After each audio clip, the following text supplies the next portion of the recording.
All right, guys. Well, I got you here with me. I got the truck shut off. It's saying it's 18. I don't think it's probably quite that warm yet, but we got a replacement here, and I'll show you what we got going on with this tire tank as we fix it up. We're draining it right now. We pulled out our it's 3 or 4 inch drain pipe. I'll show you how all that works. And I just decided, this is the same day I shot the other video, I just decided these cows here, they're gonna figure out that other tank's open, but we'll save them the stress. All right, so what we got here, this just fits down right in there. So when you're ready to drain it, you pull it right on out, and it's plumb to a drain right on down somewhere over there. And some of these drains get kind of beat up. This one works pretty good, but make sure, it wouldn't be a bad idea to mark those and figure out where they're at if you need to dig them back out later. But you don't do this very often. So what we got here is we got some metal male thread down there coming up, and it's set in concrete, which is awesome. Love that. Then we've got our valve here. Ooh, not that hot, but I did have to heat it up to melt that other piece of PVC out. And then we're going back in with a Schedule 80. That's what the guy said. That's what he handed me, so it'll be a little bit tougher than that Schedule 40. And it's gonna thread up into the valve, and then it's gonna thread over our male inlet there. And these valves are simple. I think you can just get these at your local supply farm store, which is one of the things that makes them really great. The landlord upgraded this to a stainless steel chain. Stainless steel bolts, what we put back on them if they break. And these are kind of expensive. The landlord's experimented a few times with putting PVC, but these are pretty well worth it. Just don't hit them with your axe when you're chopping them out. I like these quite a bit. If you are going to go PVC, you got to go big enough that it puts enough pressure to shut the valve off. So you got to have a pretty good sized float. Of course, if they're covered in ice, and that helps make their own float. So you see how that shuts off. It's just friction fit. And I'm kind of curious what it would look like to replace these. If you knew you were going to be on a tank for a long time in the winter, what it would look like to drill a hole in there that you could plug, or swap this out with something that's got a couple of pinholes in it just to keep that running.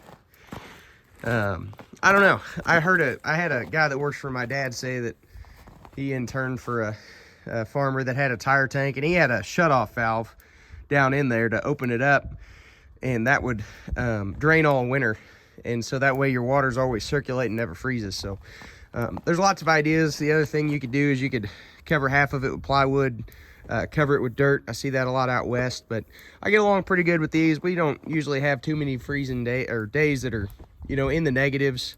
It holds a lot of water. You got some ground moisture coming up, or ground heat coming up underneath there. A lot of surface area covering water, and don't usually have too many issues. Now, if it froze down in the ground, if I didn't fill this back up today, it'd freeze in the ground. That would cause me problems. But here's a shutoff. We just got a T-handled shutoff there. I may look at insulating those, or getting 2 or 3 tops if I know I'm going to be going into winter. Excessive cold, I might throw those on there and see if that'll help.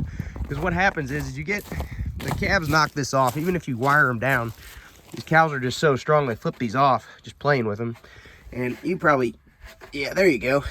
So there's probably 3/4 of an inch ice down there. They knocked this one off. The other one had a little cap of ice, and it was easy to bust through on the one I opened up today, but not a huge deal. But I think what happened on that tire tank I froze about a month ago, it got real cold. The tire tank worked the first day, it was flowing, everything was good. The next day it was froze up. There's still water in the bottom of the tank, which means that was unthawed. But I think a cap had been flipped off somewhere in between. I think it froze down into the ground and froze up at one of these junctions. So I'm wondering if insulating that a little better might be something I need to do. There's enough water tanks on this farm, it's not a big deal, but always planning for the future and just thinking about, better ways to do things. Seeing what other people are doing. So that's why I'm shooting this video. Anyway, we're gonna thread this back on. We're gonna turn it back on, let the cows back in here. And I gotta go get the kids today, so If you guys enjoyed this video, like, subscribe, follow for more. Let me know if you have any questions, any other video ideas that you'd like to see. One of the things I love about YouTube is you can go on and learn from other people without having to spend any of your own money making your own mistakes. And I think that's pretty cool. So I do love these tire tanks. They're awesome. You know, all the things that I'm doing and experimenting with now are just, you know, trying to improve upon what somebody else has done. And you know, learn from what they've done and take up the good. And you know, like I said, maybe put in a couple piece of insulation on that, see if it works. You know, it's trial and error, and everything here works. It works great. But that's one of the things I love about farming, is being able to tinker and, you know, just always making things just a little bit better. So hope you guys enjoyed this video. Like I said, like, subscribe, follow for more. Sure appreciate you.